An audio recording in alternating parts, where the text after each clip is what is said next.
With the 76th season rounding into the home stretch, one of the biggest surprises is the Cleveland Browns, still in the race despite playing in the NFL's strongest division. Cleveland's main weapon, Greg Pruitt, was injured last week, so against Philadelphia, Brian Sipe took to the air and further enhanced his starting status by pinpointing 15 of 21 passes for 200 yards and touchdowns to Reggie Rucker and Paul Warfield.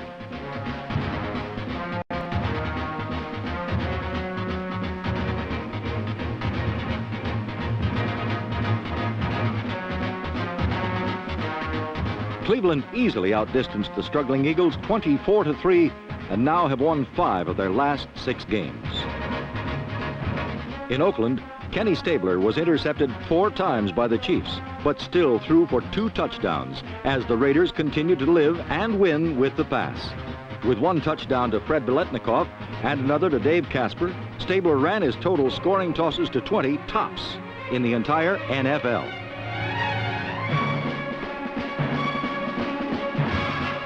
In winning their 9th of 10, Oakland is just 1 game away from clinching the Western Division title in the AFC. Inside New Orleans Superdome, the Detroit Lions were paced by quarterback Greg Landry's 27 completions and the sure hands of tight end Charlie Sanders as the Lions rolled up 500 yards of total offense against the hapless Saints defenders.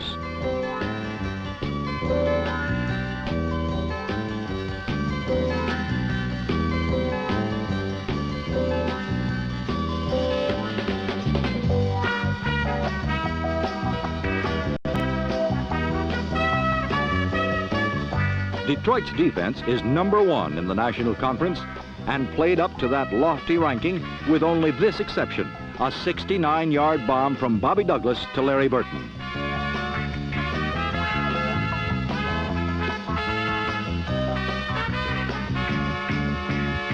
That was New Orleans' one big moment on offense, but it didn't matter, for the Lions began to lose the ball whenever they got close to a score.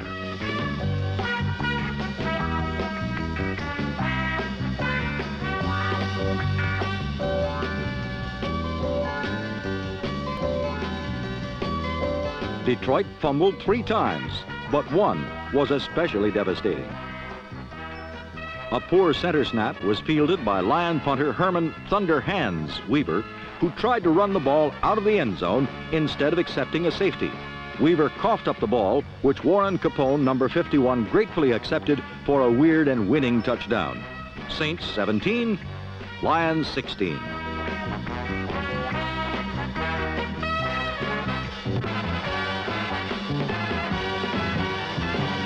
After their opening day loss to Washington, many of the New York Giants vowed not to shave until they beat the Redskins.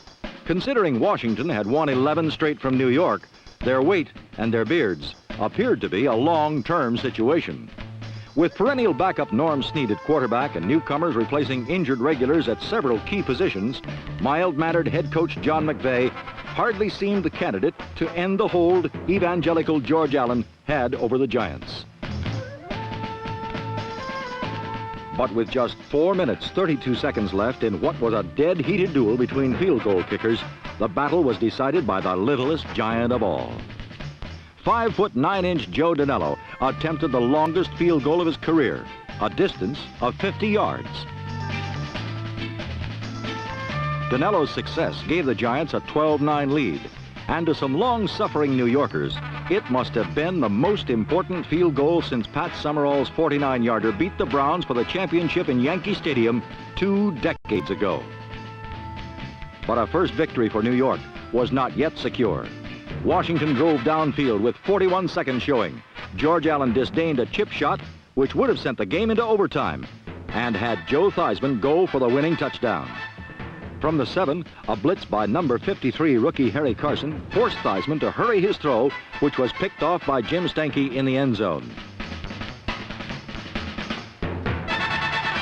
The longest losing streak in the Giants' 52-year history had ended against New York's fiercest rivals. For the Redskins, any hopes of a playoff berth were gone, crushed by the stunning upset.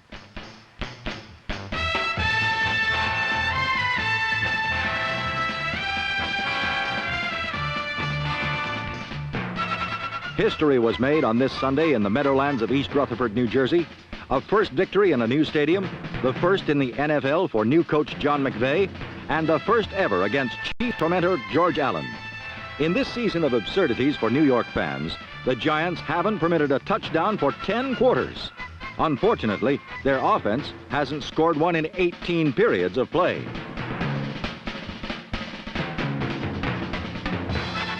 No matter.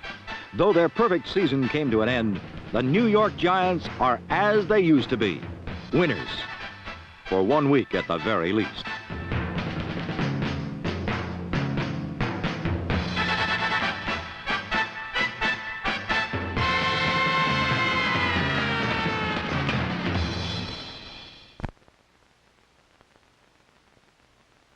Last week, the winless Tampa Bay Buccaneers faced the 2-7 New York Jets in an NFL Game of the Week. Tampa Bay's biggest problem this season has been an almost non-existent offense. To put it bluntly, the Bucs have been falling all over themselves. In an effort to find a leader for his offense, Buck head coach John McKay used all three of his quarterbacks against the Jets, and if nothing else, he discovered that he has consistency at the position. Steve Spurrier has been the Buck quarterback most of this season, but when he failed to move the team, McKay brought in his newest passer, Terry Hanratty. When his newest quarterback couldn't do it, McKay put in his youngest hurler, Parnell Dickinson, whose performance was remarkably similar to Hanratty's.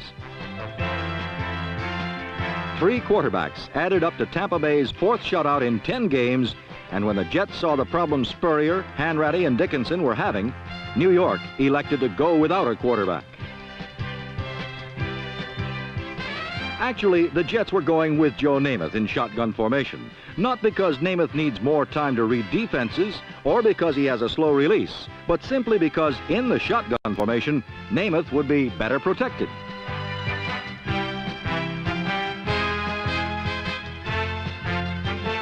From the conventional set, Namath led the Jets to victory by moving New York to 24 points in just over 1 quarter.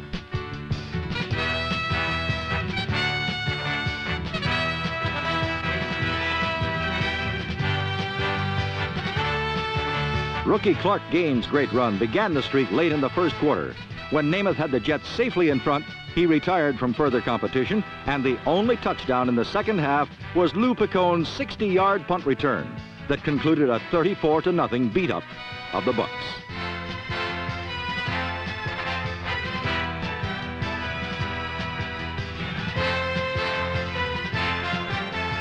The Jets had their 3rd victory of the season, while for the Buccaneers, it was loss number 10, as they continued to bumble along winless.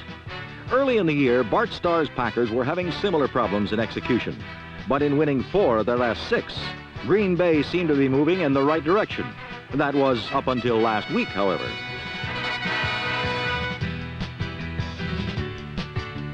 The Chicago Bears cashed 2 early Packer fumbles and were off to a 14-0 lead.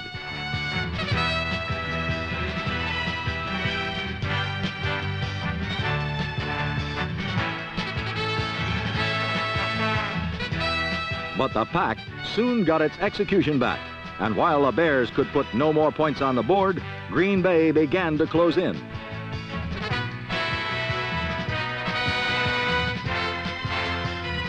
A 27-yard touchdown pass, Lynn Dickey to Ken Nuria Payne, and 2 field goals brought Green Bay to within 1 point. But just as the Pack was creeping back, Roland Harper's run clinched the Bears' 5th victory. While Harper had the thrill of the clinching touchdown in a 24-13 Chicago win, his running mate, Walter Payton, flew to his 1,000th yard, the first back in the NFL to soar to that mark this year. The AFC rushing leader, Lydell Mitchell, was not so fortunate, as defense keyed the Patriots' 21-14 victory over Baltimore.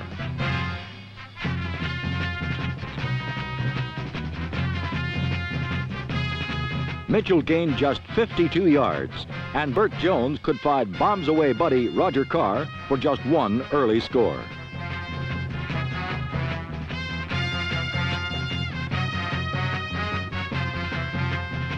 Jones kept trying, but after his early burning, rookie Mike Haynes, number 40, intercepted 2 passes intended for Carr, and the NFL's highest scoring offense could put just 14 points on the board. More than anything, the Patriot defense led New England to its 7th victory in 10 starts. For the Pats got only 21 points, usually not enough to beat Baltimore. The Colts averaging 31 points in their first 9 games.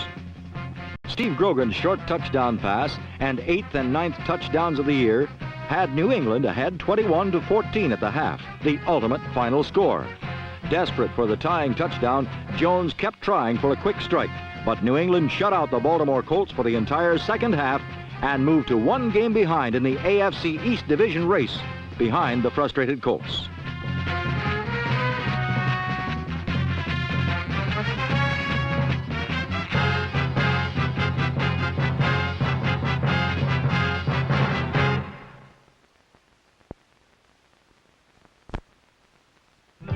Hoping to emulate Sherman's troops on their march through Georgia, the 49ers visited Atlanta last week and opened on a Jim Plunkett to Gene Washington cannonade.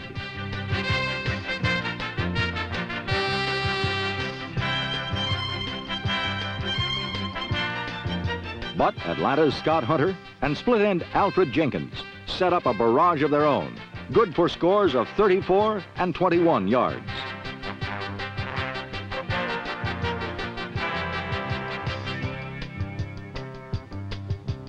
So, despite a less than professional spiking performance on this chilly, rainy day when the no-shows outnumbered those in attendance, the Falcons went on to win their 3rd of the year, 21-16. And the 49ers missed a golden opportunity to take over the top spot in the NFC Western Division.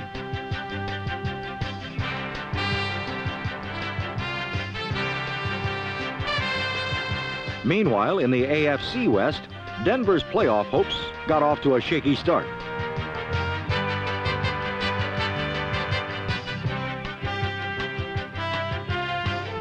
The usually reliable Rick Upchurch soon made up for his bobble as he streaked 59 yards with this Steve Ramsey pass to put the Broncos on top to stay.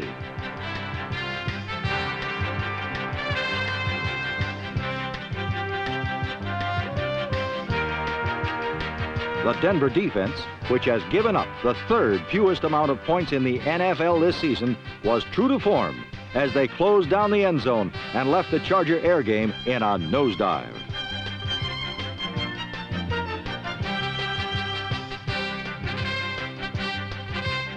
The nosedive turned into a crash landing when number 57 linebacker Tom Jackson intercepted this pass and turned it into the final score of the day, capping the Broncos' 6th win of the year, 17-0.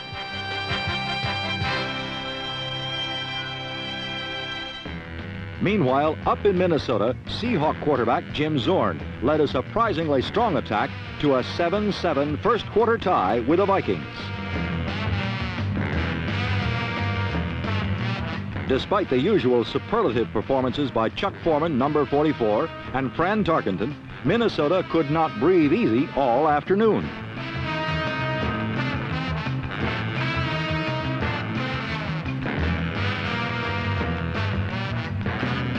This beautiful Tarkenton touchdown pass, the 300th of his career, making him the first to accomplish that feat, gave the Vikings a 14-7 halftime lead.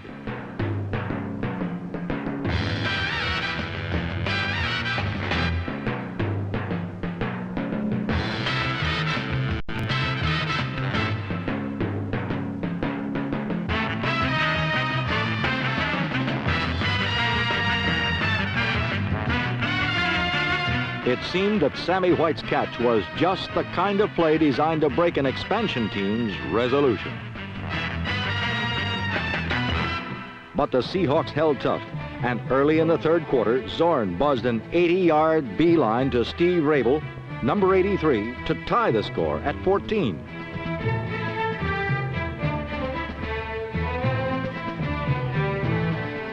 Two Fred Cox field goals lifted the Vikings to a 20-14 lead at the end of the 3rd period.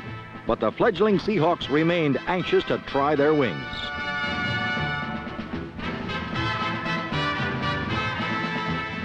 With gutty determination, Seattle fought back.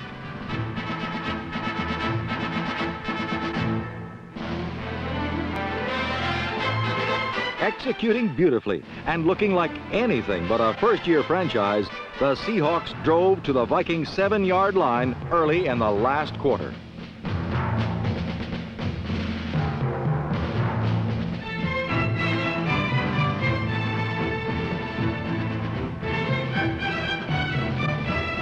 A Jim Zorn to Sam McCullen pass was good for a 21-20 Seattle lead, and the upset of upsets was in the making.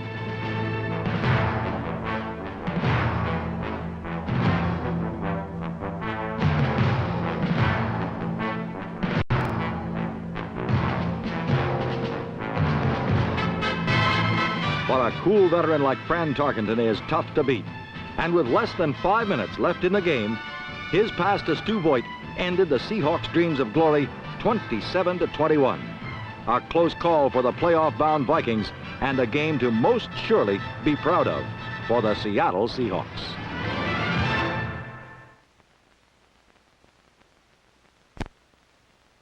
In the Los Angeles Memorial Coliseum last year, the Rams knocked St. Louis out of the playoffs. Number 11, Pat Hayden, was not there last year, but last week, he and Harold Jackson made it look like the same kind of game. The Rams led 14-6 at the half, and then the second half kickoff really put the Cardinals in a bind.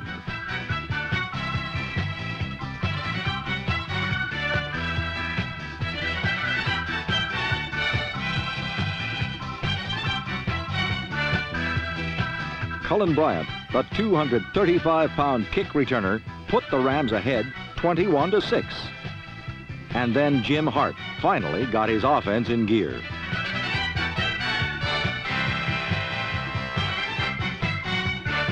In the second half, Hart hit on 13 of 16 passes, and the Cardiac Cards scored 24 points, just enough to catch the Rams at the gun 30-28 for their third consecutive hair-raising victory. Meanwhile, in Pittsburgh, another seemingly unstoppable team continued its streak. The Steelers have not only given up the fewest points in the league, but also have not given up a touchdown in their last 21 quarters. Since their horrendous start, the defense has carried the team, even allowing enough breathing room for the development of number 15 rookie quarterback Mike Kruczek.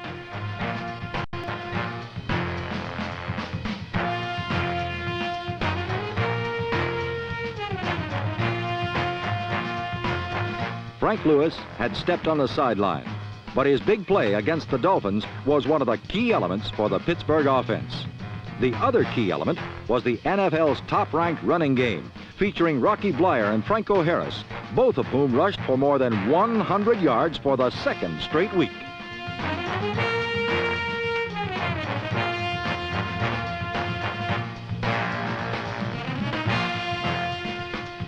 The super-strong Steelers stayed alive with their 5th consecutive win and their first ever over Miami, 14-3.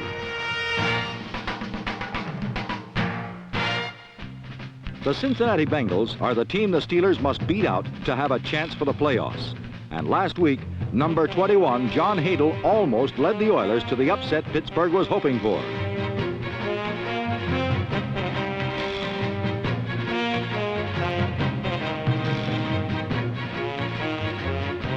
Billy Johnson's catch on 3rd and 27 was the biggest play of the first half, as Houston built a surprising 10-point lead over the first-place Bengals. In the second half, Cincinnati pulled out all the stops.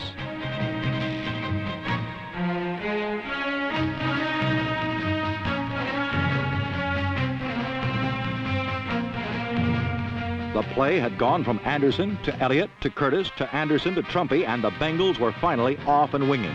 A little later, Ken Anderson found a more direct approach to the end zone.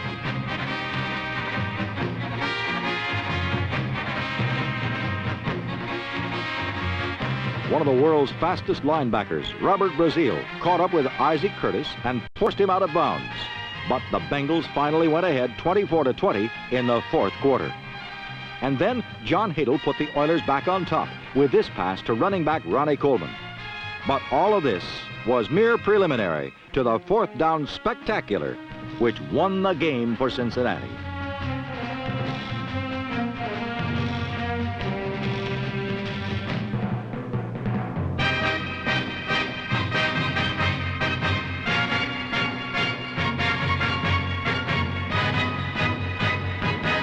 Isaac Curtis said, "I was a pretty good halfback in college, but the coach used me mostly as a blocker. This is more fun." Original Bengal Bob Trumpy said, "We used to lose this type of game, and championship teams need victories like this. We gave Isaac the game ball, but we should have given him a Cadillac."